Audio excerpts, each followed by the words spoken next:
나이 78의 한국인 할머니와 24세 폴란드계 미국인 여자. 우연히 마주친 두 사람의 만남이 이토록 거대한 이야기가 될 줄은 아무도 몰랐죠. 작년 봄, 샌프란시스코의 작은 문화센터에서 시작된 우리의 이야기를 들려드리고 싶어요. 안녕하세요. 제 이름은 낸시 주도비츠입니다. 올해 24이고 아버지는 폴란드계, 어머니는 아일랜드계 이민자 3세예요. 제가 지금부터 들려드릴 이야기는 6개월 전 제 인생이 완전히 바뀐 그날부터 시작됩니다. 예일대에서 국제관계학을 전공하는 동안 교수님들은 제가 졸업 후 월스트리트나 워싱턴, DC에서 좋은 기회를 잡을 거라 말씀하셨죠. 하지만 현실은 달랐답니다. 폭락한 주식시장 때문에 금융권은 채용을 동결했고 공공기관은 예산 삭감으로 신규 채용이 없었거든요. 룸메이트 제시카는 아시아 문화 전문 기자로서 저보다 더 제 상황을 걱정해 주었어요. 그러면서 제게 아시아 문화에 대해 많은 이야기를 들려주었죠. 그녀를 통해 저는 특히 한국의 역사에 매료되었답니다. 어느 날 제시카는 제 관심사를 고려해 일본 문화센터를 추천해 주었어요. 역사에 관심 많은 제게 좋은 기회가 될 거라고 했죠. 하지만 그때 저는 전혀 몰랐답니다. 제 폴란드계 할아버지의 고향이 겪었던 아픔과 비슷한 역사를 품은 곳이란 거요. 게다가 그곳에서 제가 마주하게 될 충격적인 진실도 전혀 예상하지 못했죠. 20번째 이력서를 손에 쥐고 재팬타운의 사쿠라 문화센터로 향하던 그날 칼바람이 제 뺨을 때렸어요. 마치 무언가를 경고하듯이 말이죠. 하지만 그때 저는 그저 취업난에 지친 평범한 취준생일 뿐이었답니다. 그리고 그렇게 제 인생은 전혀 다른 방향으로 흘러가기 시작했어요. 문화센터 로비에 들어서자 묘한 분위기가 저를 감쌌답니다. 현대적인 유리 건물 안에 일본 전통 실내 장식이 어우러진 모습이 인상적이었죠. 게다가 은은한 다다미 향 사이로 무언가 날카로운 것이 숨어있는 듯한 느낌이 들었어요. 로비에서 10분을 기다리고 있을 때였죠. 완벽한 검은색 슈트 차림의 다이코 코타로가 나타났습니다. 까맣게 염색한 머리카락, 날카로운 눈매, 그리고 어딘가 불편한 미소까지 처음 마주친 순간부터 등줄기가 서늘했답니다. 면접실에서 다이코는 제 이력서를 마치 해부하듯 하나하나 짚어갔어요. 특히 제 가족 배경에 유독 관심을 보이더군요. 폴란드계 아버지와 아일랜드계 어머니, 그는 제가 순수 미국인이란 점을 계속해서 강조했습니다. 그의 눈빛에는 뭔가 계산적인 것이 서려 있었죠. 그가 제 학력을 확인하는 순간 입가에 기묘한 미소가 번졌어요. 예일대 국제관계학과를 보고 그는 마치 뭔가를 찾아낸 사냥꾼처럼 보였답니다. 면접이 끝나갈 무렵 그는 제게 우리 센터에 딱 맞는 인재라고 했지만 그 말투에는 뭔가 불길한 것이 숨어 있었죠. 그날 밤 아파트로 돌아왔을 때 제시카는 평소와 달리 심각한 표정이었어요. 그녀의 노트북 화면에는 다이코 코타로에 대한 취재 자료가 가득했죠. 한국 전쟁에서 전사한 그의 아버지 이야기, 문화센터로 흘러들어오는 수상한 자금 내역까지 하나같이 불길한 내용뿐이었답니다. 하지만 그때 저는 제시카의 걱정을 그저 과민 반응이라 생각했어요. 6개월간의 취업 실패로 지쳐있던 저에게는 그저 일자리가 절실했을 뿐이니까요. 그래서 창밖으로 보이는 재팬타운의 네온사인을 바라보며 모든 게 잘 될 거라고 스스로를 위로했답니다. 일주일 후 첫 수업이 시작되던 날이었어요. 다이코는 특별히 자신의 사무실로 저를 불렀답니다. 그의 책상 위에는 두꺼운 바인더가 놓여 있었죠. 더 글로리 오브 그레이터 이스트 아시아라는 표지였는데 그 순간 왠지 모를 불안감이 엄습했어요. 바인더를 열자마자 저는 충격에 빠졌답니다. 마치 교과서처럼 체계적으로 정리된 내용이지만 그 안에는 역사의 진실이 아닌 교묘하게 왜곡된 서술들로 가득했거든요. 일본의 아시아 침략을 문명화 사명으로 포장하고 식민 지배를 근대화의 축복이라 미화하는 내용이었죠. 특히 한국에 관한 부분을 묘사해 놓은 곳에서 저는 손이 떨렸어요. 제시카를 통해 배웠던 한국의 역사와는 완전히 다른 내용이었거든요. 심지어 독립운동가들을 테러리스트로 묘사하기까지 했답니다. 용기를 내어 이 내용이 역사적 사실과 다르다고 조심스레 말했을 때 다이코의 표정이 순식간에 일그러졌어요. 그의 눈빛에서 지금까지의 가식적인 친절함이 완전히 사라졌죠. 차가운 얼음장 같은 목소리로 그가 말했답니다. 이 자료로만 수업하라고 말하는 그 말투에는 분명한 위협이 담겨 있었어요. 그날 밤 제시카는 더 충격적인 사실들을 알려주었어요. 다이코가 극우 단체들과 은밀한 접촉을 해왔다는 것, 문화센터로 흘러드는 자금의 출처가 수상하다는 것, 그리고 가장 충격적인 건 이 모든 것이 단순한 우연이 아니라는 거였죠. 창밖의 재팬타운은 여전히 화려한 네온사인으로 빛나고 있었어요. 하지만 그 불빛이 왠지 섬뜩하게 느껴졌답니다. 마치 어둠 속에 숨은 무언가를 가리기 위한 것처럼요. 그렇게 저의 평범했던 일상은 끝이 났어요. 단순한 취업 문제가 아닌 훨씬 더 깊고 어두운 무언가가 제 앞에 펼쳐지고 있었죠. 그리고 나중에서야 알게 되었답니다. 이 모든 것의 시작이 116년 전 바로 이 도시에서 일어났던 한 사건과 연결되어 있다는 거려. 3월에 샌프란시스코는 벚꽃으로 물들어 있었어요. 제 펜타운의 거리를 걸으며 올려다본 하늘은 마치 분홍빛 구름으로 덮인 것 같았죠. 아름다운 풍경과는 달리 제 마음은 납처럼 무거웠답니다. 더 글로리 오브 그레이터 이스트 아시아라는 그 교재를 생각하면 여전히 가슴이 답답했거든요. 문화센터로 들어서는데 로비에서 한 분이 눈에 들어왔어요. 연보라빛 한복이 봄 아침 햇살에 은은히 빛나고 있었죠. 그분의 모습은 마치 오래된 영화의 한 장면 같았답니다. 수강 신청서를 작성하시는 손끝에서는 세련된 품위가 느껴졌어요. 특히 영어와 일본어를 번갈아 가며 자연스럽게 쓰시는 모습이 인상적이었죠. 반백의 머리를 단정히 틀어 올리신 뒷모습에서는 무언가 더 깊은 이야기가 숨어 있을 것 같은 예감이 들었답니다. 권영란이라는 이 할머니의 한복 소매 사이로 잠깐 보였던 작은 팔찌가 제 시선을 사로잡았어요. 마치 오래된 갑오 같아 보이는 그 팔찌에는 뭔가 한자가 새겨져 있는 것 같았지만 그때는 자세히 볼 수 없었죠. 후에 그 팔찌가 품고 있던 이야기를 알게 되면서 그날의 만남이 결코 우연이 아니었다는 걸 깨닫게 되었답니다. 그때 다이코가 다가왔어요. 그의 표정이 묘하게 일그러지는 걸 본 건 처음이었죠. 평소에 거만한 미소 대신 긴장감이 역력했거든요. 할머니를 VIP 수강생이라며 특별히 신경 쓰라 했지만 그의 목소리는 평소보다 한 옥타브 높았어요. 권영란 할머니는 수강 신청서를 영어로 작성하시다가 문득 일본어로 질문을 하셨는데 그 발음이 너무나 자연스러웠답니다. 마치 도쿄에서 평생을 사신 것처럼요. 그 순간 다이코의 얼굴이 창백하게 변하는 걸 놓치지 않았어요. 2층 강의실에서 수업이 시작됐죠. 다이코는 늘 그렇듯 일본의 통치가 아시아의 근대화를 이끌었다며 역사 왜곡을 시작했어요. 그런데 그때 교실 뒤쪽에서 조용히 손이 올라갔답니다. 권영란 할머니의 모습은 마치 오래된 흑백 사진 속 독립운동가를 떠올리게 했어요. 나중에서야 알게 된 할머니의 이야기는 마치 한 편의 대하소설 같았어요. 3.1운동의 주역이셨던 할아버지께서는 독립선언서를 몰래 전달하다 체포되어 3년간 옥고를 치르셨다고 해요. 할머니는 그 할아버지의 뜻을 이어받아 평생을 한국 근현대사 연구에 바치셨답니다. UC 버클리에서 동아시아 교수로 재직하시는 동안 할머니는 특히 일제강점기 연구에 몰두하셨대요. 심지어 일본 제국주의의 실상을 파헤치기 위해 직접 도쿄대학에서 연구활동도 하셨다고 합니다. 그래서 영어는 물론 일본어까지 그토록 완벽하게 구사하실 수 있었던 거였죠. 반면 다이코의 과거는 마치 어두운 미로와도 같았어요. 그의 아버지는 한국전쟁 당시 미군 장교였는데 북한군의 기습 공격으로 전사했다고 해요. 어린 시절부터 아버지의 죽음을 한국인들 탓으로 돌리며 자랐다고 하더군요. 게다가 일본에서 유학하는 동안 우익 단체들과 깊이 연관되면서 그에 반한 감정은 점점 더 극단적으로 변해갔다고 해요. 아무튼 그때 권영란 할머니께서 천천히 자리에서 일어나셨습니다. 강의실의 공기가 순식간에 긴장감으로 가득 찼답니다. 할머니는 다이코 선생님께 질문을 하고 싶다고 말씀하셨어요. 그분의 영어는 완벽했죠. 다이코가 당황한 듯 잠시 머뭇거리다 고개를 끄덕였답니다. 할머니께서는 다이코의 주장, 즉 일본의 식민 통치가 아시아의 근대화에 기여했다는 말씀을 지적하셨어요. 그러면서 1943년 평양에서 직접 찍으셨다는 사진 한 장을 보여주고 싶다고 하셨죠. 고풍스러운 가죽 핸드백에서 꺼내신 사진 한 장에는 강제징용으로 끌려가는 젊은이들의 모습이 거기 담겨 있었어요. 할머니의 목소리가 한층 더 깊어졌답니다. 그 사진 속 청년들 중 한 분이 할머니의 삼촌이었다고 해요. 20살도 되지 않은 나이에 강제로 끌려가 다시는 돌아오지 못하셨다고 했죠. 그 말씀에 강의실이 물을 끼얹은 듯 조용해졌어요. 할머니께서 자리에서 천천히 일어나셨답니다. 연보라빛 한복 소매 사이로 잠깐 보이는 오래된 팔찌가 희미하게 빛났어요. 진정한 역사는 승자의 기록 시간이 아닌 그 시대를 살아낸 사람들의 이야기라고 말씀하셨죠. 그렇게 할머니의 차분하지만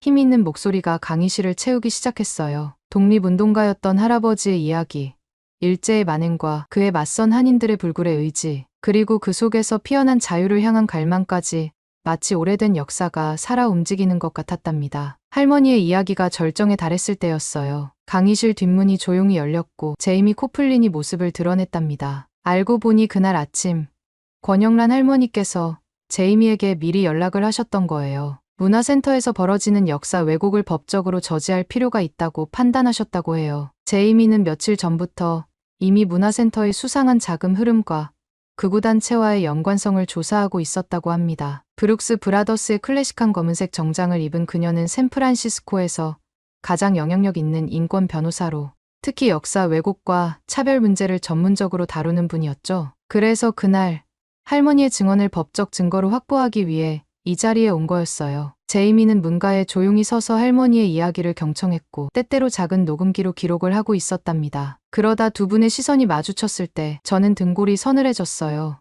마치 오래전부터 준비된 만남처럼 느껴졌거든요. 순간 다이코의 얼굴에서 핏기가 싹 가셨어요. 그의 입술이 파르르 떨리기 시작했고 이마에는 식은땀이 맺혔죠. 그는 황급히 할머니의 발언을 중단시키려 했어요. 하지만 이미 늦었답니다. 교실 앞줄에 앉아있던 일본인 유학생 마유미가 눈물을 훔치고 있었어요. 그녀 옆자리의 켄지는 고개를 깊이 숙인 채 할머니의 말씀 하나하나를 필기하고 있었고요. 심지어 평소 다이코에게 충실했던 스즈키 마리조차 복잡한 표정으로 창밖을 바라보고 있었답니다. 진실이 가진 힘은 이렇게 강력했나 봐요. 1시간 전만 해도 다이코의 말에 고개를 끄덕이던 사람들이 이제는 완전히 다른 눈으로 역사를 바라보기 시작했으니까요. 수강생들이 하나 둘 강의실을 빠져나간 후 제이미가 저를 복도 끝 창가로 불렀어요. 이미 그녀는 문화센터의 실체를 파악하고 있었다고 했죠. 다이코가 일본 극우단체들과 연계해 역사 왜곡 프로그램을 운영해왔다는 증거도 확보했다고 합니다. 봄바람이 불어오는 창문 앞에서 제이미는 가방을 열어 그들 가문이 대대로 지켜온 기록을 꺼냈습니다. 그녀가 조심스레 꺼낸 것은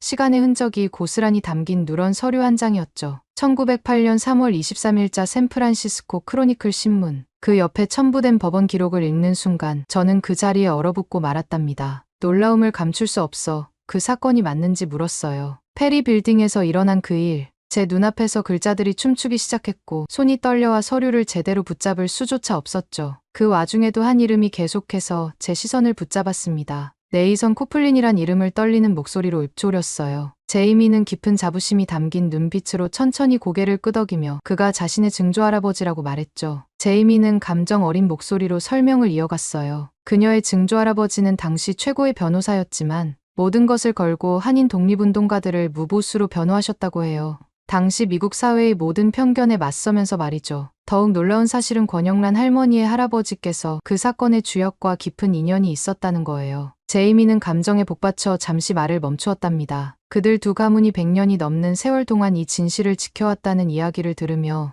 저는 문득 지금의 다이코 문제도 이런 인연 때문에 맞게 된 건지 물었어요. 제이미는 의미심장한 미소를 지으며 설명했답니다. 그들의 로펌에는 역사 왜곡과 차별에 맞서는 특별한 전담팀이 있다고 해요. 증조할아버지께서 시작하신 일이라고. 다이코의 문화센터와 일본 극우단체와의 연계 증거도 이미 확보했으며 권영란 할머니의 증언으로 결정적인 증거를 확보하게 되었다고 했죠. 그제서야 모든 것이 이해가 됐어요. 권영란 할머니의 수강 신청, 제이미의 등장, 그리고 제가 이곳에서 일하게 된 것까지 모든 게 우연이 아니었던 거였죠. 창밖으로 벚꽃이 흩날리는 모습을 보며 깊은 감동에 젖었어요. 116년 전 그날의 정신이 지금까지 이어져 오고 있다는 사실이 놀라웠답니다. 마치 오래된 역사의 한 페이지가 바람에 날리는 것 같았지만 이제는 분명히 알았어요. 역사는 결코 과거에 멈춰 있는 게 아니라는 걸. 지금 이 순간에도 누군가는 그 정신을 이어가고 있다는 거요. 그날 오후 권영란 할머니는 더 충격적인 이야기를 들려주셨어요. 조용한 로펌 사무실에서 할머니의 깊은 한숨과 함께 시작된 이야기였답니다. 할아버지께서 독립운동가셨다는 것, 그리고 그분이 바로 그 페리 빌딩 사건의 주인공과 깊은 관련이 있다는 사실을 말씀하시는 할머니의 목소리에는 자부심이 가득했어요. 다이코의 반응은 예상대로였죠. 다음 날부터 갑자기 수강생들의 발언을 제한하는 규정을 만들고 수업 녹음을 금지하는 등 엄격한 규칙들을 쏟아냈어요. 하지만 이미 진실을 본 사람들의 마음을 돌이킬 순 없었나 봐요. 일본인 유학생들을 포함해 많은 수강생들이 자발적으로 수업을 거부하기 시작했거든요. 그렇게 며칠이 흘렀을 때였어요. 제이미가 또 다른 문서들을 들고 찾아왔는데 이번에는 그녀의 증조할아버지 네이선 코플린의 직접적인 기록이었답니다. 페리 빌딩 사건의 변호를 맡았던 그분의 육성이 담긴 편지와 메모들을 읽으면 읽을수록 가슴이 뜨거워졌어요. 봄바람에 벚꽃이 흩날리던 그날 문득 깨달음이 찾아왔어요. 제가 마주한 것은 단순한 역사 왜곡의 문제가 아니었죠. 이것은 100년이 넘는 세월 동안 면면이 이어져 온 진실과 정의를 향한 끝없는 여정이었답니다. 그리고 그 모든 이야기의 중심에는 페리 빌딩이 있었어요. 지금도 샌프란시스코 금융가에 당당히 서 있는 그 건물. 매일 수많은 사람들이 스쳐 지나가는 그곳에서 116년 전 그날 한 청년이 자신의 모든 것을 걸고 일어섰던 거예요. 저는 이제 그 이야기를 들을 준비가 되어 있었답니다. 제이미가 저를 15층으로 안내했어요. 토마스 코플린의 집무실이 있는 곳이었죠. 엘리베이터 문이 열리자 코플린 가문의 오랜 전통이 느껴지는 중후한 분위기가 저를 감쌌답니다. 붉은 카펫이 깔린 복도 끝, 육중한 마호가니 문 앞에 섰을 때 왠지 모를 긴장감이 밀려왔어요. 토마스 코플린은 60이 넘은 나이에도 현역 재판장으로 활동하고 계신다고 들었어요. 집무실 문을 열자 탁 트인 전망이 눈앞에 펼쳐졌죠. 맨 꼭대기 층에서 내려다보는 샌프란시스코의 전경이 마치 한 폭의 그림 같았답니다. 창가에 서 계신 토마스의 모습이 마치 한 폭의 초상화처럼 눈에 들어왔어요. 단정한 검은색 재킷 차림의 뒷모습, 80년의 세월이 켜켜이 쌓인 듯한 흰 머리카락이 오후의 햇살의 은빛으로 반짝이고 있었죠. 그분의 시선은 창 너머 페리 빌딩에 고정되어 있었답니다. 깊이를 가늠할 수 없는 눈빛으로 마치 그 시절의 기억 속으로 걸어 들어가고 있는 것처럼 말이에요. 창밖에선 봄바람에 벚꽃이 흩날리고 있었어요. 토마스는 한참을 그렇게 서 계시다가 천천히 몸을 돌리셨죠. 그분의 표정에서 무언가 강렬한 것이 느껴졌어요. 마치 오래된 역사의 무게를 한순간에 쏟아내려는 듯한. 잠시 침묵이 흘렀어요. 그리고 토마스가 깊은 한숨과 함께 입을 여셨죠. 그 첫 마디는 마치 오래된 영화의 내레이션처럼 제 귓가에 울렸답니다. 1908년 3월 23일, 그날은 오늘처럼 화창한 날이었죠. 그렇게 이야기는 시작됐어요. 수많은 사람들로 붐비는 지금의 샌프란시스코와는 달리 그때는 한적했던 이 도시의 거리. 그곳에서 한 청년이, 아니 2명의 청년이 자신들의 모든 것을 걸어야만 했던 이야기였죠. 토마스는 천천히 걸어와 책상 위에 놓인 낡은 신문을 펼쳤어요. 거기엔 스티븐스라는 미국인 외교관의 인터뷰가 실려 있었답니다. 조선은 미개한 나라입니다. 일본의 지배를 받아 마땅하죠. 그 망언이 실린 신문을 본 순간 서로 다른 곳에서 일하던 두 청년의 가슴에 같은 불꽃이 일었다고 해요. 그들은 서로를 알지도 못했지만 같은 날 같은 결심을 했다는 거였죠. 토마스는 잠시 말을 멈추고 깊은 숨을 들이쉬었어요. 마치 오래된 보물상자를 열듯. 1908년 샌프란시스코를 뒤흔든 두 한국인의 이야기를 들려드리죠라면서 토마스가 조심스럽게 말을 이어갔어요. 장인환과 전명훈이라는 대한제국의 두 청년의 이야기였어요. 그들은 대한제국 외교고문으로 있었던 스티븐스의 망언을 듣고 분노해서 샌프란시스코 페리 빌딩 앞에서 그를 처단했다는 것이었죠. 그들은 이른 새벽부터 늦은 밤까지 철도 공사장에서 일했다고 해요. 하루 16시간씩 중노동을 하면서도 그들의 눈빛만은 늘 당당했다고 하더군요. 그들이 쌓아올린 철로 위로 달리는 기차는 문명이라는 이름으로 포장됐지만 정작 그들은 쿨리라 불리며 차별받았다고 합니다. 토마스의 목소리가 점점 깊어졌어요. 그가 창가에서 책상으로 걸어오며 오래된 재판 기록을 펼쳤죠. 가장 놀라운 건 두 사람이 서로를 전혀 몰랐다는 사실이었어요. 다른 공사장에서 일했고 한 번도 만난 적이 없었다고 해요. 하지만 스티븐스의 망언을 접하고는 같은 날 같은 시각에 페리 빌딩을 찾았대요. 토마스는 이것을 단순한 우연이 아닌 민족의 혼이라고 표현했답니다. 법정 기록을 읽어내려가는 토마스의 손이 떨리기 시작했어요. 그의 목소리는 점점 더 격정적으로 변해갔죠. 장인환의 최후 진술을 읽어내려가는 토마스의 목소리가 울렸어요. 한 사람의 목숨을 빼앗았지만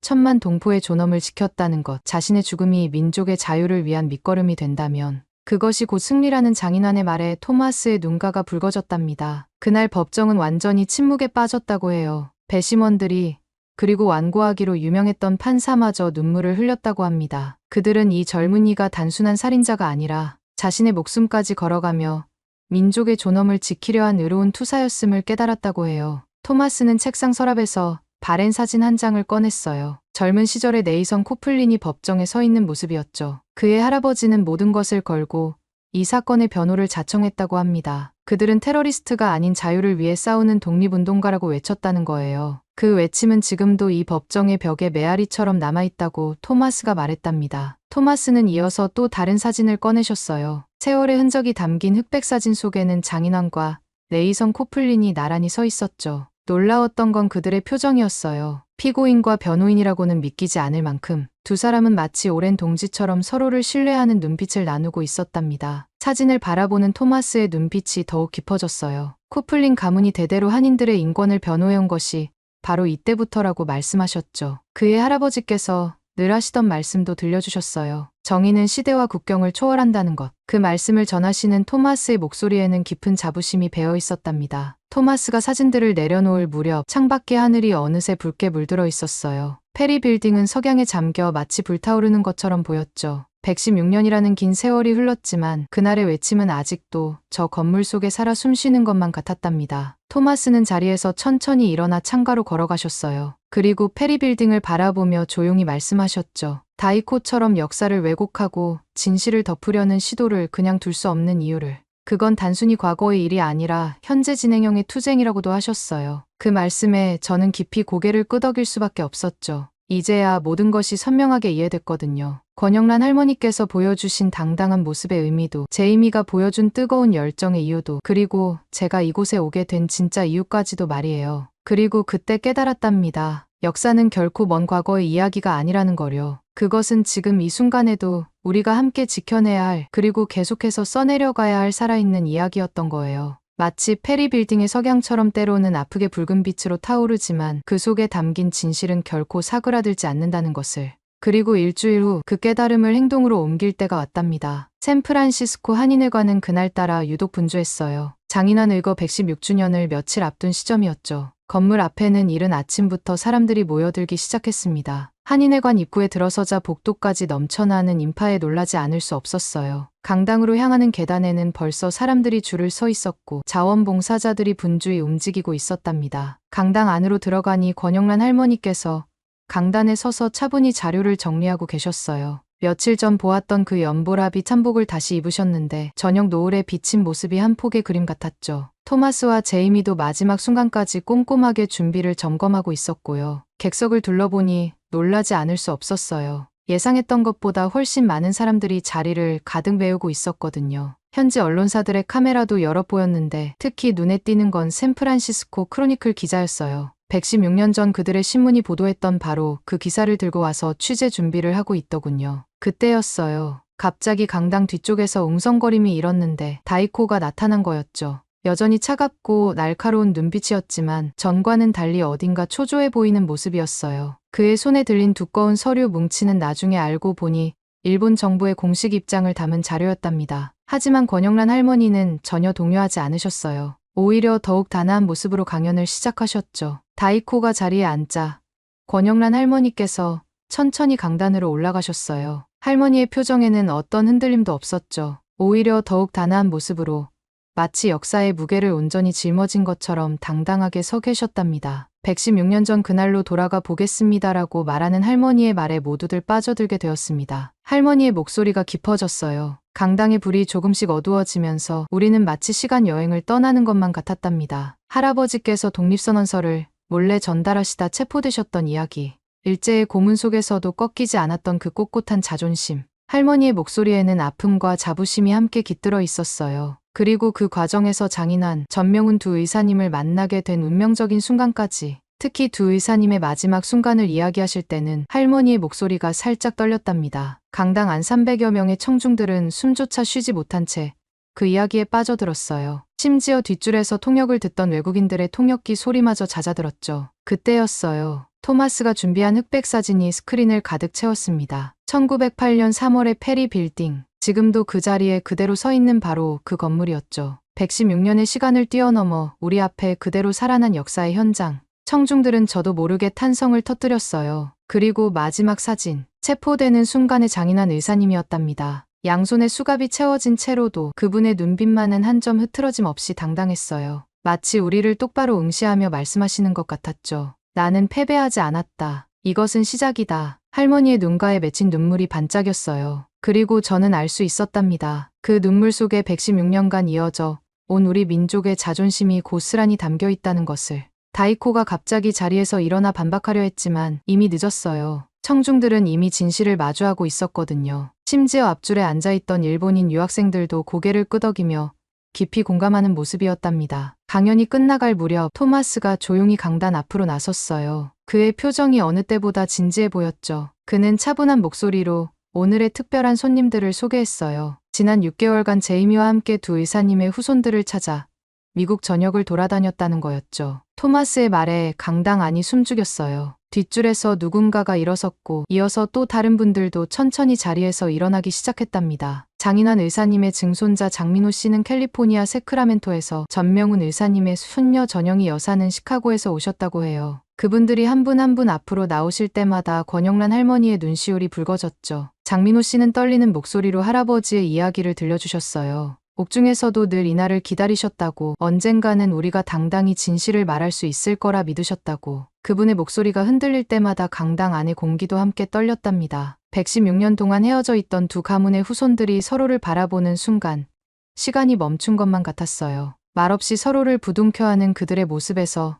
저는 깊은 울림을 느꼈죠. 토마스는 고개를 숙인 채 안경을 벗었고 제이미는 손수건으로 눈물을 훔쳤어요. 권영란 할머니의 눈시울은 이미 붉게 물들어 있었고 강당 안의 모든 사람들도 눈물을 참지 못했답니다. 그리고 더욱 놀라운 순간이 찾아왔어요. 장민호 씨가 조심스레 낡은 가방을 열었을 때 제 심장이 멎는 것 같았죠. 거기에는 장인환 의사님이 옥중에서 쓰신 마지막 편지가 있었어요. 전영희 여사도 전명훈 의사님의 일기를 꺼내셨죠. 116년이라는 긴 세월 동안 각자 가슴에 품고 지켜온 역사의 조각들. 그것들이 마침내 하나로 모이는 순간 저는 목이 메었답니다. 바로 그때 제이미가 떨리는 목소리로 또 하나의 소식을 전했어요. 샌프란시스코 시의회에서 장인환, 전명훈 의사 기념일 제정을 논의하기 시작했다는 거였죠. 권영란 할머니는 두 손으로 입을 가리신 채 고개를 숙이셨고 토마스는 깊이 숨을 들이쉬었어요. 다이코는 어느새 자리를 떠났지만 아무도 그의 부재를 눈치채지 못했죠. 이미 그의 역사 왜곡은 진실 앞에서 힘을 잃어버렸으니까요. 그 순간 저는 깨달았어요.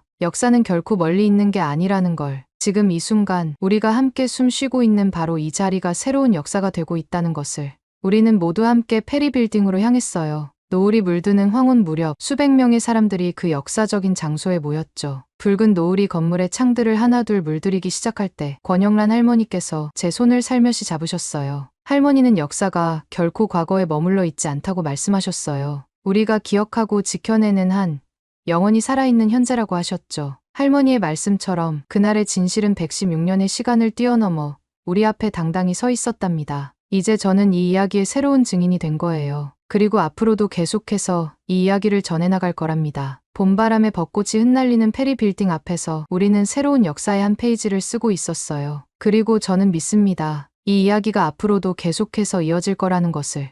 마치 장인환 의사님의 그 당당한 눈빛처럼 영원히 살아있을 거라는 것을.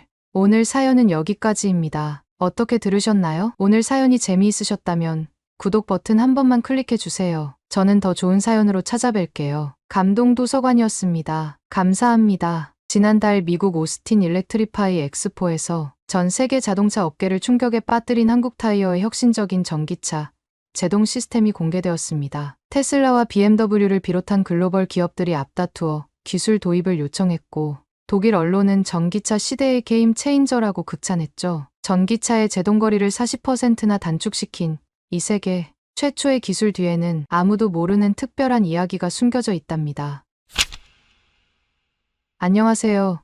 저는 BMW의 셰시 시스템 수석 연구원 아델라인 슈타인이라고 합니다. 연구원이라는 제 직업이 무색하게도 제가 오늘 들려드릴 이야기는 2023년 12월 21일 차량 제동 시스템이 제 인생을 완전히 바꿔놓은 그날의 이야기네요. 하늘에서 눈송이가 조용히 내리던 슈투트가르트의 겨울 오후, 저는 여동생 엘리나의 첫 주역 공연을 앞두고 설렘으로 가득 차 있었어요. 슈투트가르트 국립발레단의 호두까기 인형에서 클라라 역을 맡게 된 엘리나는 그날따라 유독 빛이 났답니다. 연분홍빛 튜투를 입고 연습실 거울 앞에서 마지막 피루엣을 돌리는 모습이 마치 오롯이 피어난 장미꽃처럼 아름다웠거든요. 피아노 선율에 맞춰 그녀의 하얀 토슈즈가 마룻바닥을 스치는 소리는 지금도 제 귓가에 생생하네요. 언니, 비밀이지만 말해줄게.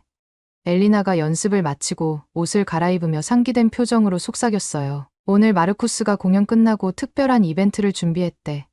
대체 뭘까? 설렘으로 반짝이는 여동생의 지푸른 눈동자를 보며 저도 모르게 미소 지었죠. 그때는 정말 몰랐답니다. 마르쿠스가 3캐럿 다이아몬드 반지와 함께 프러포즈를 계획하고 있었다는 거요. 지금 생각해도 가슴이 먹먹해지는 순간이에요. 시간이 흘러 오후 4시, 우리는 발레극장으로 향하는 A81 고속도로에 진입했습니다. 제 BMW 7 시리즈의 외부 온도계는 영하 3도를 가리키고 있었고 창밖으로는 눈발이 점점 더 거세지고 있었어요. 시시각각 하얗게 얼어붙어가는 도로를 보며 저는 차량 첨단 운전자 보조 시스템을 다시 한번 점검했답니다. 아이러니하게도 제가 그토록 자부심을 가지고 연구했던 그 시스템이 곧 우리의 운명을 완전히 바꿔놓으리라고는 상상도 못했지요. 그때였어요. 앞서 달리던 트레일러가 갑자기 급제동을 했고 저는 본능적으로 브레이크를 밟았습니다. 그런데 제가 연구했던 그 최첨단 제동장치가 작동하지 않았어요. 이럴 순 없어. 순간 머릿속을 스치는 수많은 계산들, 제동거리, 마찰계수,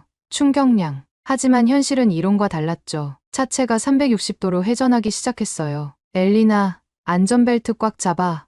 목이 터져라 외쳤지만 제 음성은 이미 공포로 일그러져 있었답니다. 엘리나의 하얀 발레 슈즈가 눈에 들어왔고 그때 차가 중앙분리대를 들이받았어요. 찢어지는 듯한 금속음과 함께 차체가 비틀렸죠. 그 순간이 아직도 악몽처럼 생생해요. 깨지는 유리창 사이로 날리는 하얀 눈발, 공중에서 춤추듯 흩날리는 엘리나의 분홍빛 발레 의상, 그리고 귀를 찢는 듯한 비명소리까지 모든 것이 0.1초 단위로 슬로우 모션처럼 펼쳐졌어요. BMW 연구소에서 수천 번 시뮬레이션했던 충돌 상황이 실제로 일어나고 있었지만 정작 저는 아무것도 할 수 없었답니다. 다음 기억은 병원 응급실이에요. 차가운 형광등 아래 소독약 냄새가 진동하는 공간에서 의사의 목소리가 마치 망치처럼 저를 내리쳤죠. 에런 척수 손상, 하반신 마비, 영구적일 수 있습니다. 말끝마다 찍히는 마침표가 제 가슴을 관통했어요. 옆 침대에 엘리나는 이미 창백하게 굳어 있었고 그녀의 발레 슈즈는 피로 물들어 있었죠. 순간 머릿속을 스치는 생각들. 오늘 저녁에 있을 그녀의 데뷔 공연, 마르쿠스의 프러포즈, 그리고 앞으로 영원히 추지 못할 그녀의 발레. 모든 것이 제 잘못이었어요. BMW의 수석 연구원인 제가 하필 그 순간 제동장치의 한계를 극복하지 못했다는 자책감이 저를 무겁게 짓눌렀답니다. 사고 후 일주일이 지났을까요? 병실 창가에 드리운 겨울 햇살 사이로 마르쿠스가 조심스레 들어왔어요. 한 손에는 엘리나가 평소 순수한 사랑이라며 좋아하던 하얀 프리지아 꽃다발을, 다른 한 손에는 3캐럿 다이아몬드 반지가 담긴 티파니 블루 상자를 꼭 쥐고 있었죠. 평소 완벽주의자처럼 단정했던 그의 갈색 머리는 헝클어져 있었고 지적인 인상을 주던 뿔테 안경 너머로 일주일 동안 잠 못 이룬 듯한 충혈된 눈이 보였답니다. 마르쿠스의 떨리는 목소리로 이야기를 시작했어요. 처음 엘리나의 지젤 공연을 보았던 순간부터 관객석 맨 앞줄에서 숨조차 쉴 수 없었다고 고백하더군요. 그의 떨리는 고백이 이어질 때마다 엘리나의 창백한 얼굴에 스치는 미세한 감정의 변화가 보였죠. 희망, 절망, 분노, 체념이 스쳐 지나갔어요. 마르쿠스는 더 이상의 말을 잇지 못했어요. 주머니 속 프러포즈 반지가 그의 양심을 무겁게 짓누르고 있었겠죠. 그때 엘리나가 오히려 담담하게 마르쿠스에게 가라고 말했어요. 짧은 한마디였지만 그 속에는 원망하지 않는다는 것, 그의 마음을 이해한다는 것. 하지만 이제는 끝내자는 복잡한 감정이 담겨 있었죠. 사랑하는 사람을 놓아주는 것이 진정한 사랑이라고 했던가요. 25의 엘리나는 그 순간 어른이 되어 있었답니다. 마르쿠스는 뒤돌아 나가면서 문가에 프리지아 한 송이를 남겼어요. 하필 그 꽃잎에서 떨어진 이슬방울이 엘리나의 다리 위로 떨어졌을 때 저는 처음으로 동생이 그 차가운 감촉을 영원히 느끼지 못하리라는 것을 깨달았어요. 마르쿠스가 떠난 후 엘리나는 더 이상 눈물도 보이지 않았죠. 대신 그녀의 텅 빈 눈동자에는 달빛처럼 차갑고 서글픈 체념이 깃들어 있었답니다. 그렇게 2023년 12월의 그 차가운 겨울날은 우리 모두의 인생을 완전히 바꿔놓았어요. 슈투트가르트 발레단의 차세대 프리마돈나가 될 뻔했던 내 동생 엘리나는 하반신 마비로 더 이상 춤을 출 수 없게 되었고 마르쿠스와의 약속된 미래도 산산조각이 났죠. 완벽주의자였던 BMW의 수석 연구원인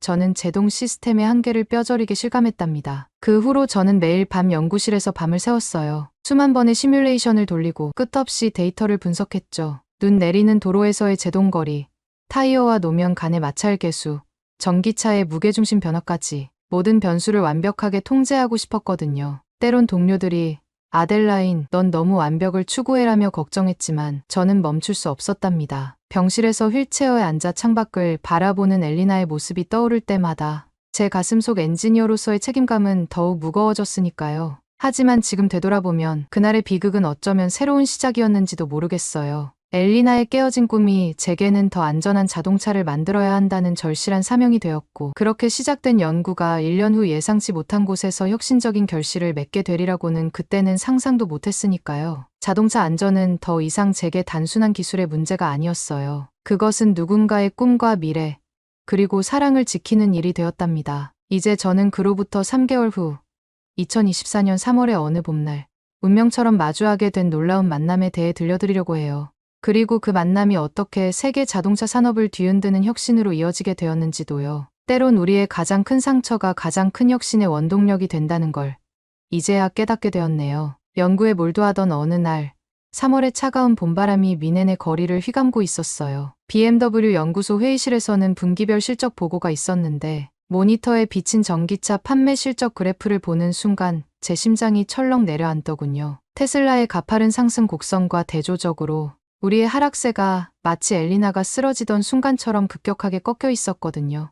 문제의 핵심은 제동 시스템이었습니다. 테슬라가 새로 선보인 AI 기반 제동 시스템은 마치 미래에서 온 기술 같았어요. 실시간으로 도로 상황을 학습하고 예측하는 그들의 기술은 100년의 역사를 자랑하는 우리의 전통적인 방식을 단숨에 구시대의 유물로 만들어버렸더군요. 게다가 중국의 신생 업체들은 막대한 자본력으로 우리를 빠르게 추격해오고 있었죠. 저는 회의실을 나오며 창밖으로 보이는 BMW 본사 건물의 위용이 그 어느 때보다 무겁게 느껴졌답니다. 답을 찾기 위해 참석한 미넨 테크 컨퍼런스, 그곳에서 운명은 제게 예상치 못한 반전을 준비하고 있었어요. 컨퍼런스 일정표를 확인하던 그 순간 저는 시간이 멈춘 듯한 기분이었어요. 그린무브 CEO 마르쿠스 바우어, 그 이름을 읽는 순간 온몸이 얼어붙더군요. 손에 들고 있던 태블릿이 미끄러지듯 떨어질 뻔했지만 간신히 붙잡았답니다. 심장은 마구 뛰기 시작했고 귓가에서는 엘리나의 마지막 공연 음악이 어렴풋이 들리는 듯했어요. 불과 3개월 전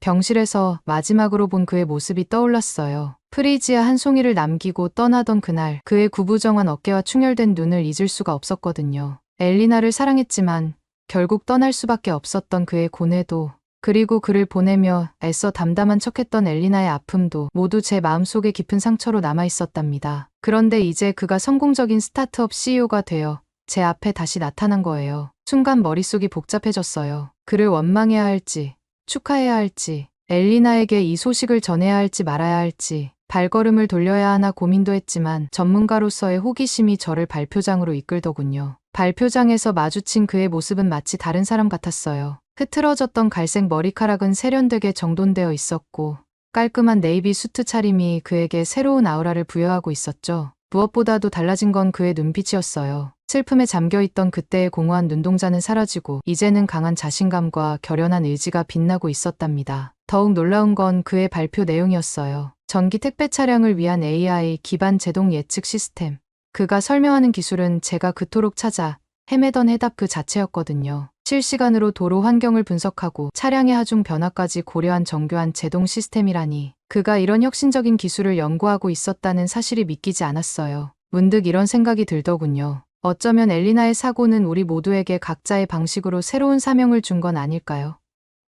저에게는 더 안전한 자동차를 만들어야 한다는 절실함을, 그리고 마르쿠스에게는 AI 기술로 교통사고를 예방하겠다는 결심을. 운명이란 참 아이러니하고도 신비롭다는 생각이 들었답니다. 마르쿠스의 발표는 제 예상을 완전히 뛰어넘었어요. 전기 택배 차량의 AI 기반 제동 예측 시스템이라 그가 설명하는 새로운 패러다임은 마치 미래에서 온 것 같았답니다. 특히 실시간으로 도로의 기울기, 노면 상태, 차량 하중을 분석하여 최적의 제동력을 계산하는 알고리즘은 BMW의 수석 연구원인 제가 봐도 감탄이 절로 나왔거든요. 그의 발표를 들으며 저는 3개월 전 그날의 사고가 일어나지 않았을지도 모른다는 생각에 가슴이 저릿했습니다. 발표가 끝나고 로비에서 우연히 마주쳤을 때 그 순간을 잊을 수가 없어요. 청중들의 축하를 받으며 환한 미소를 짓던 그가 저와 눈이 마주치는 순간 표정이 굳어지더군요. 잠시 정적이 흘렀고 우리는 근처 카페로 자리를 옮겼답니다. 창가 자리에 마주 앉아 서로를 바라보는 순간 묘한 긴장감이 감돌았어요. 봄볕은 따스했지만 우리 사이에는 여전히 겨울의 한기가 남아있는 듯했죠. 하지만 전문가로서의 대화가 시작되자 어색함은 순식간에 사라졌어요. AI 알고리즘, 센서 기술, 제동 시스템의 미래까지 우리의 대화는 마치 샘물처럼 끊임없이 솟아났답니다. 그의 눈빛에서 저는 더 이상 엘리나의 전 남자친구가 아닌 진정한 혁신가의 모습을 발견했어요. 우리는 서로의 연구 노트를 공유하고 태블릿으로 도표를 그려가며 3시간이 넘도록 열띤 토론을 이어갔죠. 그러다 문득 엘리나 이야기가 나왔을 때였어요. 테이블 위에 놓인 커피 잔을 만지작거리던 마르쿠스의 손가락이 살짝 떨렸고 그의 숨소리가 미세하게 거칠어지더군요. 평온을 가장하려 애쓰는 모습이 역력했지만 그의 목소리에서 미세한 흔들림이 느껴졌답니다. 제가 엘리나의 근황을 전하기 시작하자 그의 눈가에 맺힌 작은 눈물방울이 봄 햇살에 반짝였어요. 엘리나가 장애인 발레 치료 프로그램에 관심을 보이고 있다는 이야기, 아직도 포기하지 않고 자기만의 방식으로 춤을 추려 노력하고 있다는 소식을 전하는 동안 제 말 한마디 한마디가 그의 마음을 파고드는 게 보였어요. 마르쿠스의 눈빛은 수천 가지 감정으로 일렁이고 있었답니다. 한때 자신이 사랑했던 발레리나가 여전히 춤을 향한 열정을 잃지 않았다는 사실에 대한 자부심. 그날 병실에서 그녀를 떠나보낼 수밖에 없었던 자신의 선택에 대한 깊은 후회. 그리고 엘리나가 자신만의 방식으로 새로운 길을 찾아가고 있다는 것에 대한 안도감이 교차하고 있었죠. 잠시 침묵이 흘렀어요. 마르쿠스는 입술을 꾹 깨물며 감정을 추스르려 애썼고 저는 그가 진정할 때까지 커피잔만 바라보았답니다. 문득 창밖으로 보이는 벚꽃 한 잎이 바람에 휘날리며 떨어지는 모습이 마치 엘리나의 마지막 공연에서 보였어야 할 그랑 주태처럼 보이더군요. 그의 떨리는 목소리로 그날의 후회를 조용히 털어놓더군요. 조금만 더 용기가 있었더라면 하는 아쉬움과 함께 이제는 자신만의 방식으로 엘리나와 같은 상처받은 이들을 돕고 싶다는 진심 어린 고백이 이어졌어요. 그래서 이 안전 기술을 개발하게 되었다는 이야기를 들으며 저도 모르게 눈시울이 붉어졌답니다. 그 순간 깨달았어요. 우리 모두가 각자의 방식으로 그날의 상처를 치유하고 있다는 것을요. 엘리나는 발레 치료로, 마르쿠스는 AI 기술로, 그리고 저는 더 안전한 자동차를 만드는 것으로. 이렇게 우리는 서로 다른 길에서 같은 꿈을 향해 달려가고 있었던 거죠. 감정이 가라앉을 무렵 우리의 대화는 자연스럽게 기술적인 협력 가능성으로 이어졌어요. 마르쿠스의 혁신적인 AI 기술과 BMW가 100년간 쌓아온 자동차 기술이 만난다면 테슬라를 뛰어넘는 획기적인 변화를 만들어낼 수 있을 것 같았거든요. 게다가 이 기술이 실현된다면 엘리나처럼 교통사고로 상처받은 이들에게도 새로운 희망이 될 수 있을 거란 생각에 가슴이 설렜답니다. 일주일 후 BMW 본사 이사회 회의실은 그 어느 때보다 긴장감이 감돌았어요. 저는 떨리는 마음을 진정시키며 프레젠테이션을 시작했죠. 마르쿠스의 AI 기술과 우리의 제동 시스템을 접목한 새로운 비전을 설명하는 동안 이사진들의 표정이 계속 변화하는 게 보였어요. 처음에는 회의적이던 눈빛들이 테슬라와의 기술 격차를 보여주는 그래프를 보며 점차 심각해졌고 마침내 혁신의 필요성을 인정하는 듯했답니다. 특히 제가 준비한 시뮬레이션 영상이 결정타였어요. 우리의 기술이 실현된다면 제동거리를 40%나 단축할 수 있다는 데이터를 보여주자 이사회 전체가 술렁이더군요. 결국 프로젝트는 만장일치로 승인되었고 저는 그 자리에서 바로 마르쿠스에게 전화를 걸어 좋은 소식을 전했답니다. 그렇게 우리의 협업이 시작되었어요. BMW 연구소의 한 층을 마르쿠스의 팀에게 내어주었고 저희 엔지니어들과 그의 개발자들은 밤낮 없이 새로운 기술 개발에 몰두했죠. 때로는 격렬한 토론도 있었지만 모두가 같은 꿈을 향해 달려가고 있다는 생각에 가슴이 뜨거워지곤 했어요. 그런데 말이에요. 운명이란 게 참 신기하답니다. 이렇게 시작된 우리의 도전이 2달 뒤 미국 오스틴에서 예상치 못한 전환점을 맞이하게 될 줄은 그 누구도 상상하지 못했거든요. 그곳에서 우리는 또 다른 기적 같은 만남을 경험하게 되었거든요. 오스틴의 4월은 생각보다 더웠답니다. 섭씨 30도를 웃도는 텍사스의 따가운 햇살이 컨벤션 센터의 유리창을 뜨겁게 달구고 있었는데 그날의 열기는 단순히 날씨 때문만은 아니었던 것 같아요. BMW의 최첨단 전기차 기술을 선보이러 마르쿠스와 함께 일렉트리파이 엑스포에 참가했을 때만 해도 제가 그토록 자부심을 가졌던 독일의 기술력이 이렇게 흔들리게 될 줄은 상상도 못했거든요. 전시장을 둘러보면서 각국의 기술 수준이 마치 명암처럼 선명하게 드러났습니다. 브리지스톤을 비롯한 일본 업체들은 여전히 전통적인 고무 소재 연구에만 매달려 있었고 중국의 기업들은 100명이 넘는 부스 직원들과 대형 LED 월을 설치해놓고도 정작 보여줄 기술은 미미해 보였죠. 테슬라조차 전년도 모델과 크게 달라진 것이 없어 보이더군요. 그러다 문득 갈 길이 멈춘 곳이 있었는데 그곳이 바로 한국타이어의 아이온 부스였답니다. 처음에는 그저 평범해 보이는 부스였는데 가까이 다가갈수록 그들의 본질이 보이기 시작했어요. 다른 부스들의 현란한 조명과 요란한 음악 대신 절제된 미니멀 디자인과 투명 LED 스크린에 펼쳐진 실시간 데이터가 시선을 사로잡았거든요. 그들의 시뮬레이션 기술은 말 그대로 충격이었어요.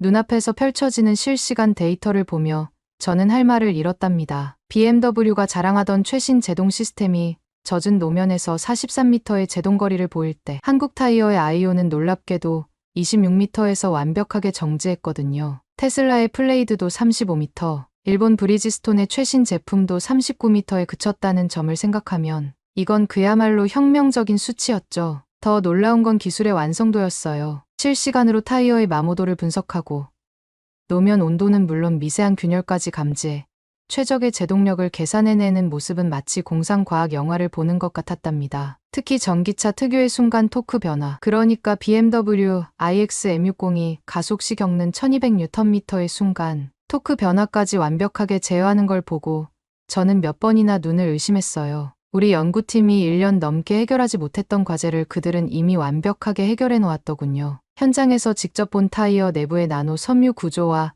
AI 센서의 정교함은 충격 그 자체였습니다. 독일이 자랑하던 컨티넨탈의 최신 기술이 마치 구시대의 유물처럼 느껴질 정도였어요. 심지어 영하 30도의 혹한과 영상 50도의 폭염에서도 동일한 성능을 유지한다는 데이터를 보며 저는 그간 우리가 가졌던 자부심이 얼마나 안일했는지 깨달을 수밖에 없었죠. 김영길 수석연구원을 만났을 때의 그 순간을 잊을 수가 없어요. 우리가 그토록 집착하던 독일식 정밀함이란 것이 무색해질 만큼 그들의 기술은 이미 우리를 몇 년은 앞서 있었으니까요. BMW M 모델의 트랙 테스트에서도 입증되지 않았던 극한의 코너링 성능이 그들의 일반 타이어에서 구현되는 걸 보며 전통이라는 자부심으로 가득 찼던 제 마음속에 처음으로 진정한 위기감이 밀려들었답니다. 김영길 수석은 제가 상상했던 것과는 전혀 달랐어요. 처음엔 수수한 정장 차림에 겸손한 태도로 인사를 건네던 그가 기술 이야기가 시작되자 마치 다른 사람으로 변한 것 같았거든요. 특히 신소재에 대해 설명할 때의 그 눈빛은 마치 슈투트가르트 발레단의 무용수들이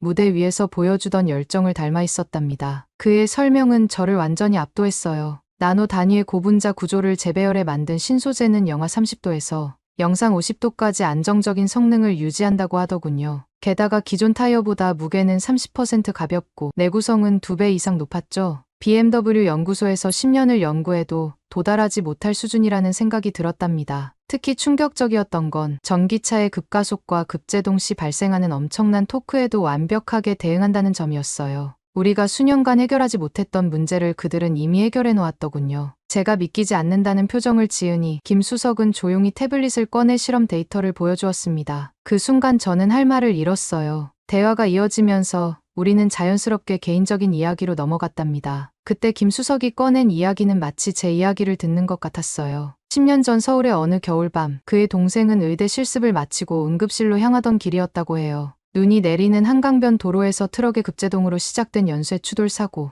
아이러니하게도 수많은 생명을 살리려 했던 예비 의사가 그렇게 떠나버렸다는 이야기를 하는 김 수석의 목소리가 점점 흐려지더군요. 그날도 이렇게 눈이 내렸어요. 김 수석의 떨리는 말에 저도 모르게 창밖으로 시선이 향했습니다. 마침 오스틴의 하늘에서도 봄비가 내리고 있었거든요. 그는 사고 당시 타이어 연구원이었지만 동생을 지킬 수 없었다는 자책감에 몇 달을 시름시름 앓았다고 해요. 그 말을 듣는 순간 제 눈앞에 엘리나의 모습이 스쳐 지나갔어요. 휠체어에 앉아 창밖만 바라보던 그 뒷모습이.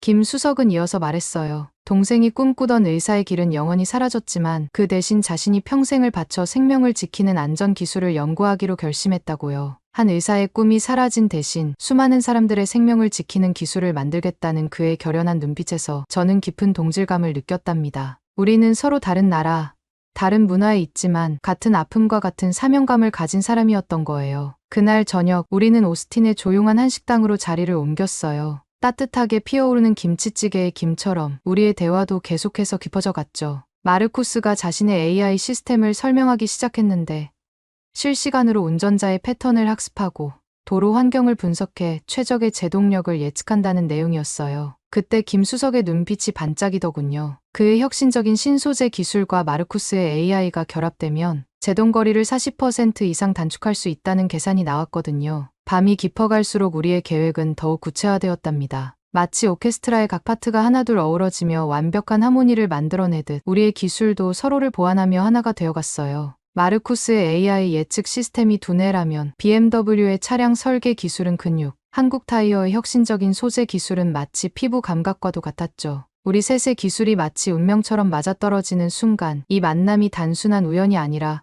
각자의 상처가 만들어낸 숙명 같다는 생각이 들었답니다. 열기 가득했던 우리의 대화에 차가운 현실이 끼어들었어요. 바로 BMW 본사의 보수적인 태도였죠. 100년이 넘는 역사를 자랑하는 BMW는 메이드 인 저머니라는 자부심이 각별했거든요. 특히 칼 슈미트 부회장은 독일 기술만이 BMW의 심장이라고 공공연히 말하던 분이었죠. 외부 기술 도입을 극도로 꺼리는 고위 임원들을 어떻게 설득할 것인가. 저는 한숨을 내쉬며 고민에 빠졌답니다. 그때 김수석이 커피잔을 내려놓으며 흥미로운 제안을 했어요. 뉘르부르크링 서킷에서 직접 테스트를 하자는 거였죠. BMW M4와 동일한 조건의 테스트 차량을 준비해서 한국타이어의 기술과 마르쿠스의 AI 시스템을 적용한 뒤 트랙 주행을 하자고요. 독일 자동차 역사의 상징과도 같은 그 서킷에서 우리의 기술력을 입증하겠다는 그의 눈빛에는 강한 자신감이 담겨 있었답니다. 마르쿠스도 흥분된 목소리로 동의했어요. 2주 안에 AI 시스템을 차량에 최적화할 수 있다고 했죠. 우리는 그날 밤 늦게까지 구체적인 계획을 세웠어요. 독일의 전통적인 엔지니어링,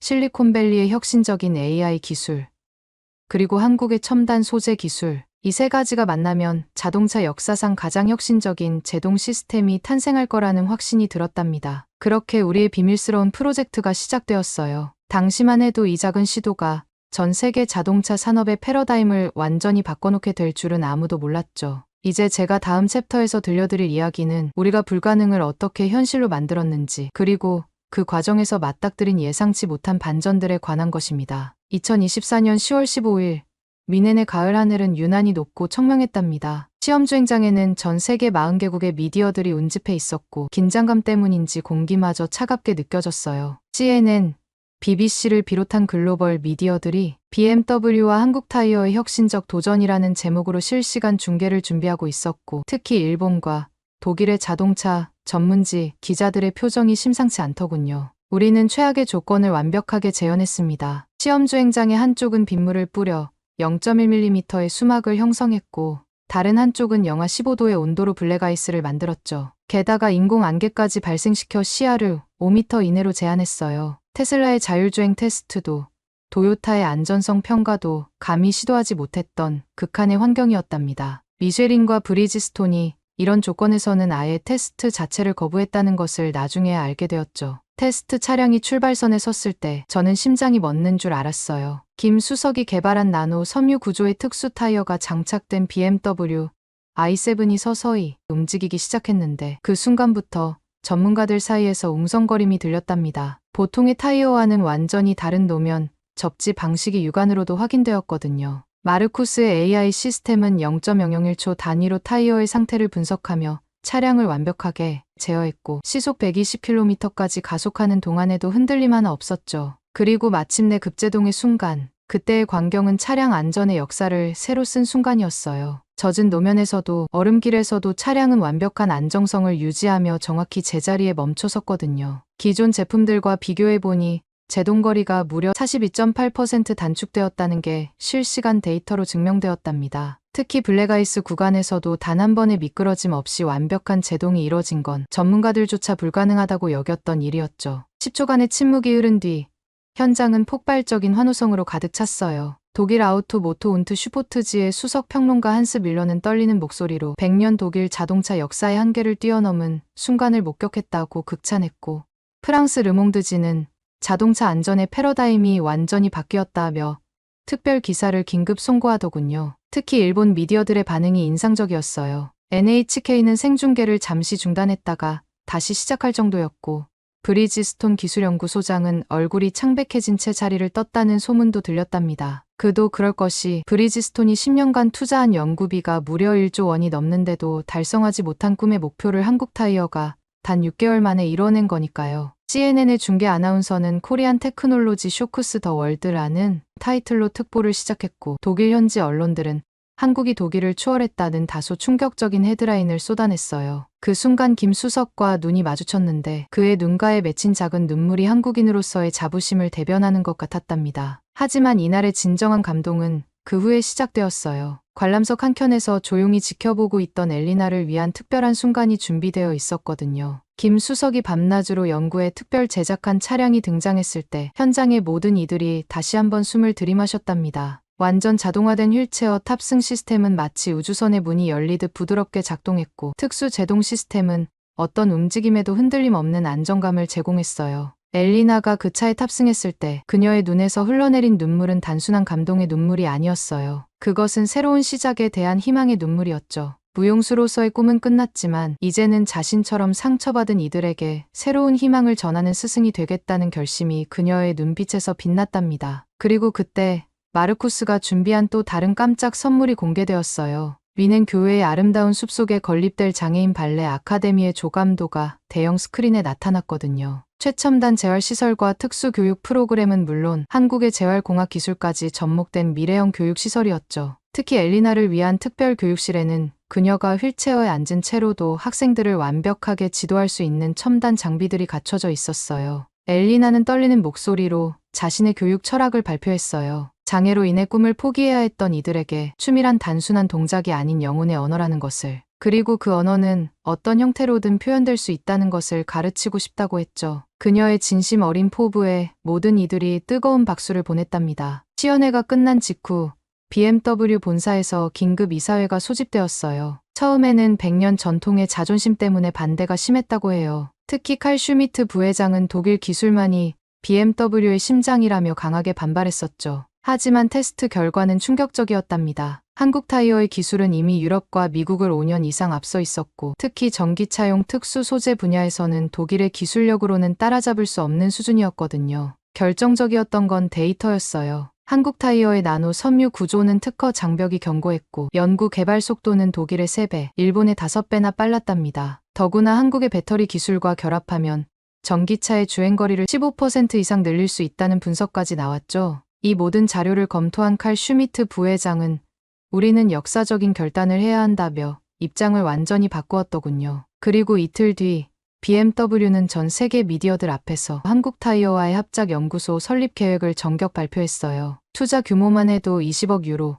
한화로 약 3조 원에 달하는 역대급 프로젝트였죠. 위넨과 대전에 설립될 연구소는 단순한 기술 협력을 넘어 미래 모빌리티의 새로운 표준을 만들어갈 거점이 될 거랍니다. 독일 현지 언론들은 메르세데스 벤츠도 한국행 티켓을 준비 중이라는 후속 기사를 쏟아냈고, 첫 번째 성과로 우리가 개발한 안전 기술은 EU의 신규 전기차 표준 규격으로 지정되었어요. 일본과 중국이 격렬히 반대했지만 압도적인 기술력 앞에서는 아무도 이의를 제기할 수 없었죠. 특히 테슬라가 자사의 모든 차량에 우리의 시스템을 도입하겠다고 발표했을 때는 김 수석의 얼굴에 잔잔한 미소가 번졌던 게 기억나네요. 그날 저녁 엘리나의 발레 아카데미 개원식은 마치 동화처럼 아름다웠어요. 현대식 건물 외벽에는 한국의 전통 문양이 은은하게 새겨져 있었고, 달빛 아래 반짝이는 유리 외벽은 마치 발레리나의 투투 드레스처럼 빛났죠. 입구에는 김 수석이 직접 쓰신 한글로 희망이라는 글씨가 전시되어 있었는데, 그 단어가 가진 의미처럼 우리 모두에게 새로운 시작을 알리는 것 같았답니다. 개원식의 하이라이트는 휠체어 발레단의 공연이었어요. 특수 제작된 장비의 도움을 받아 무대 위에서 춤추는 장애인 무용수들의 모습은